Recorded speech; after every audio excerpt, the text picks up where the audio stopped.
Hello everybody, this is Dennis Stanley and I'm with LindseyJones University. We have made this video for you coordinators or you instructors who already have an instructor account and are interested in managing cohorts.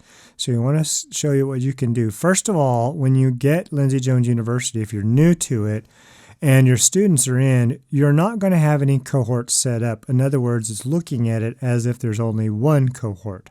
So I'm on the coordinator dashboard here, and there are other videos that will tour you through this dashboard if you're not familiar with it. But I'm going to assume that as a coordinator and an instructor or a director of a program, you already know this screen. So over here on the left, we have all of our students here, and they're all just in one big group, and that's fine. To create a cohort, what you'll do is you'll come down in your dashboard right here to the cohort section, and we're going to hit manage cohorts. So you'll see that the first thing I need to do is to create a cohort. And why would you create a cohort? There's lots of reasons you can imagine for yourself that you have two groups of students. Some of you have three, some of you have more. But I'll also show you some other reasons why you might create a cohort. So here's the first cohort. Let's just say, I'm going to say these are the seniors. And maybe I put a year on it, maybe I don't, but let's say seniors 2022, let's say, whatever you like. Now for my purposes, I'm just going to put seniors, but you can label them however you want. Now the login ID, this is specifically for if you want to assign one instructor, then you can give them a login ID and a password, and then when that instructor logs in, they automatically go to that cohort. Now, it doesn't mean they can't look at other things. They certainly can, but if you're assigning a instructor over a cohort, then you can do that. So anyway, I don't really need to do much else. I just need to name it. And so I'm going to save, and then I'll have a senior cohort. Now I'm going to go back here. Now you can see there's my senior cohort, and I can go look at the senior cohort dashboard. We'll do that in just a minute. I can also edit and do a variety of things. Probably what you're going to do mostly is move individual students into this cohort, and that's what this does here. But I'm going to create just another couple more cohorts just for fun. So now I'm going to create the juniors, and so you might have a junior class.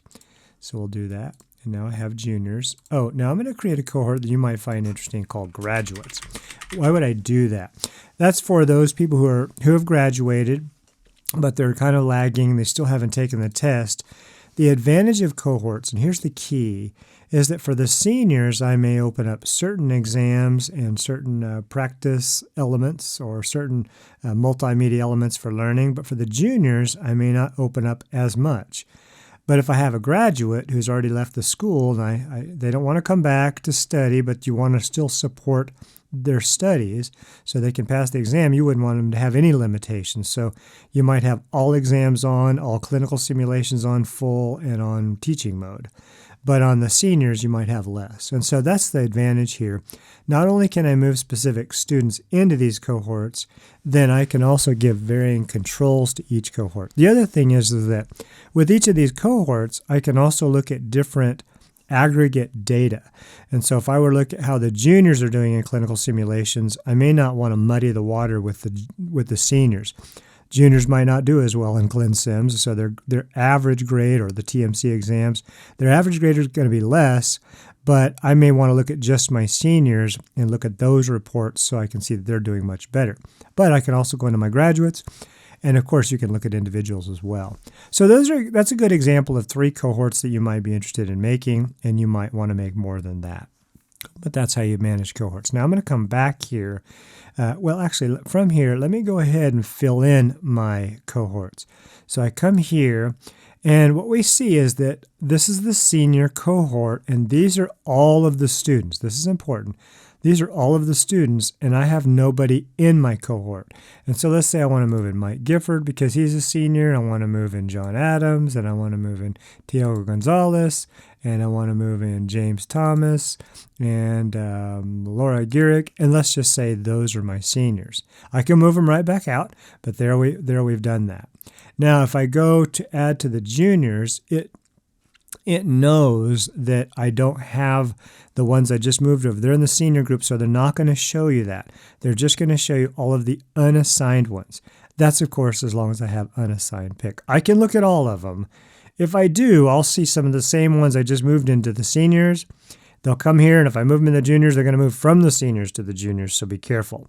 So I like to look at this view and just say, hey, these are the unassigned, and let's say Henry Higgins I want to be there, and I want to put Tia Sue and Jay Sizemore, and let's just say that's my juniors, small class. And then, of course, I could manage the graduates, and I could say, well, actually, these people are definitely graduates, and etc. Maybe they're all graduates. And so I could just keep moving until there are no more unassigned students.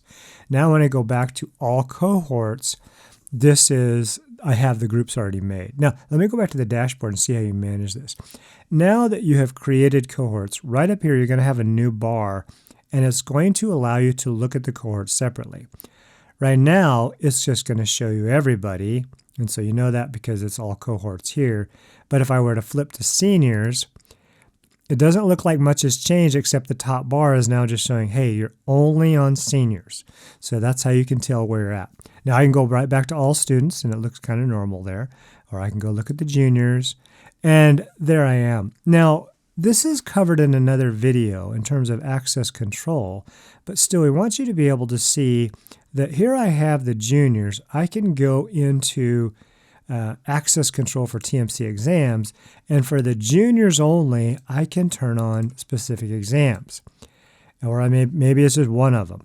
And then if I come back to my dashboard here, I can go to the seniors and I can say, actually, they're about ready to graduate, and so let me come down here and control that, and actually they should have everything on, or maybe most of everything, and so I can do that. So whatever I add here just applies in terms of access to that cohort. And so that's kind of how that's done. All right, and then of course I could do the same thing for my graduates. Now I'm on seniors right now, and so this has to be remembered.